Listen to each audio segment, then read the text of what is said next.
এই তো চলে আসলাম আম্মুর হাতের ইয়াম্মি তেহারি রেসিপি নিয়ে। আম্মু সব ইনগ্রিডিয়েন্টগুলোকে এক করে গুছিয়ে নিয়ে তারপরে এই তো প্যানে সরিষার তেল দিয়ে দিল। এরপরে দিয়ে দিবে আম্মু পেঁয়াজ কুচি। পেঁয়াজ কুচি দিয়ে আম্মু খুব সুন্দর বেরেস্তা করতে পারে।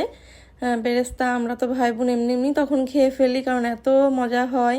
আম্মুর মতো মুচমুচে বেরেস্তা আমি কখনোই করতে পারি না। তারপরে সব ইনগ্রিডিয়েন্ট দিয়ে আম্মু মাংসটাকে ওই তেলের মধ্যে কষাচ্ছে সুন্দর করে। আব্বু আম্মুকে হেল্প করছে, নেড়ে চেড়ে দিচ্ছে, আর আম্মু এক এক করে সব মশলাগুলো দিচ্ছে। আব্বু সবসময় এই ধরনের কোনো ভারী রান্না করতে গেলে আম্মুকে হেল্প করে, কারণ বেশি রান্না করতে গেলে তখন একা নেড়ে চেড়ে সব মশলা দিয়ে খুব কষ্ট হয়ে যায়। তো মাংসটা এই যে রেডি। এখন আম্মু মাংসটা সুন্দর করে একটা বলে উঠিয়ে রাখবে। এরপরে ওই তেল মশলার মধ্যে আম্মু চালটাকে দিয়ে সুন্দর করে ভাজবে। তো আব্বুর যখন চালটা ভাজা একদম মোটামুটি পুরো ভাজা ভাজা হয়ে যায়, ভাজা রেডি হয়ে যায় আর কি, তখন আম্মু চালটার মধ্যে একে একে বাদাম, আলু বোখরা, যেটা আমার খুবই পছন্দ, সেটা দিয়ে দিবে। তারপরে আম্মু পরিমাণ মতো পানি আর দুধ দিবে।